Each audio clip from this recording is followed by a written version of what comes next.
Hello, this is Dread from Epoch Builds. In today's video topic, we're going to showcase something I've been wanting to for a little while now. As you know, I am not the only person who makes builds in Last Epoch. I would go very insane if I was. I can't cover everything, you know. And there are some masteries or archetypes that I have no love for, but others do. So instead of pushing out half-hearted build guides for one of these, I'm going to show you people who have passion for these builds I haven't played yet. These people I trust to make builds because number one, they actually play their builds and don't just edit their gear in. Two, they play the game enough to know what they're talking about and don't just spam on the forums instead of actually playing the game. And three, a few of them are really good friends of mine, so it makes me prideful to showcase some of their work here for you guys to see.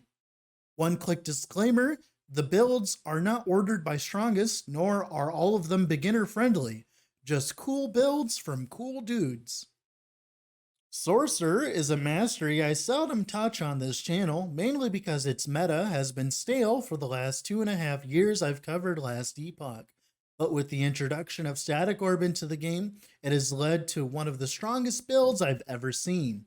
This is a combination of the work of Foe and JayTheProduct, who have pioneered and showcased this build and shoved it into the limelight, becoming a high arena wave pusher, while also being very strong for dungeon farming. It utilizes Static Orb's insane clear speed potential on top of the backbone of Lightning Blast's insane single target potential. Will Lightning Blast ever die? Will Sorcerer ever get reworked?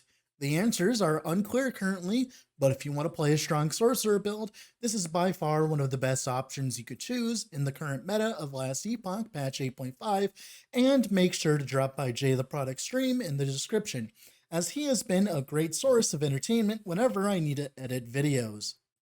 With the addition of Boldar's Wrath in a patch long ago, and its insane synergy with the old Werebear form before the rework, EQ Werebear quickly became a plague upon everyone, as it was simply the dumbest thing we have ever seen in the history of the game, leading to multiple nerfs with no avail. But EHG finally decided to rework Druid and his transformations instead, which leads us to the healthiest iteration of the build, which is still insanely strong. Amarathy has been the one who has pioneered the archetype after the rework and pushed the build to new heights, leading to one of the best Werebear builds currently on the market. Simply acquiring a Boldar's Wrath with base crit on it thanks to the legendary system is enough to make this monster of a build destroy the entire scope of endgame in Last Epoch. Definitely go give Amarathy and his hairy abomination some love. Also, he is a cute corgi. Go follow him here on Twitch. So I have been told about this build a lot. I never really understood what I was hearing about until I saw this forum post. Aschere has collected a large amount of information about a very strong Werebear archetype, where you summon vines to deal the most of your damage, and it's very ironic that Werebear is better at utilizing Spriggan's skills better than itself, which I hope is changed soon. But if you want to play summon vines, Aschere's Vinebear is definitely the go-to for your fill of chlorophyll badness. He has gone above and beyond the status quo and has a full multi-page written guide for you, with loot filters and a leveling guide included for those who would rather read than watch a video. I hope he updates this concept to 8.5, and I can't wait to see what he has planned next. Go to his forum post and tell him Dread sent you.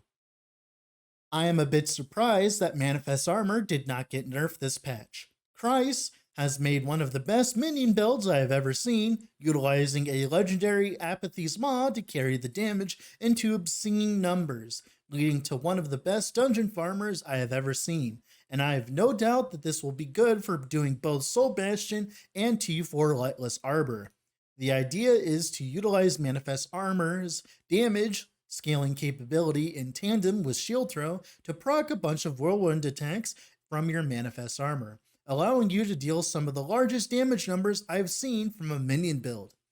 It also has really good clear potential, leading to a fun minion skill that is easy to set up and has infinite investment opportunities with everything the Legendary and Despair system has to offer. Definitely go give Kryce some love on the forums and tell him I sent you. He deserves praise for his large contribution to the community by showcasing who is the man. Nefest Armor.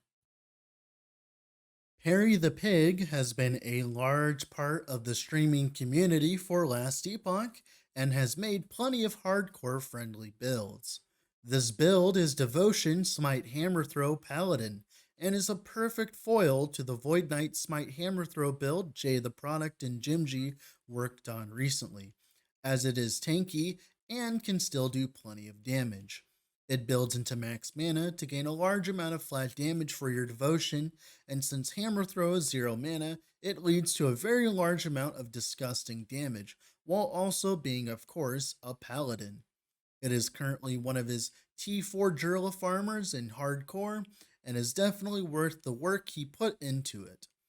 Go give him some love, he deserves it for being such a strong pillar of the community. Alright, and that's pretty much been the builds I wanted to showcase today. If you wanted a bunch of other builds as well, I'll be linking my top 5 recommended builds that I've played for this patch as well. And of course, if you want to keep up with the latest builds and information about Last Epoch, I'd heavily suggest subscribing to the channel, as that's the best way to keep caught up with all of these things.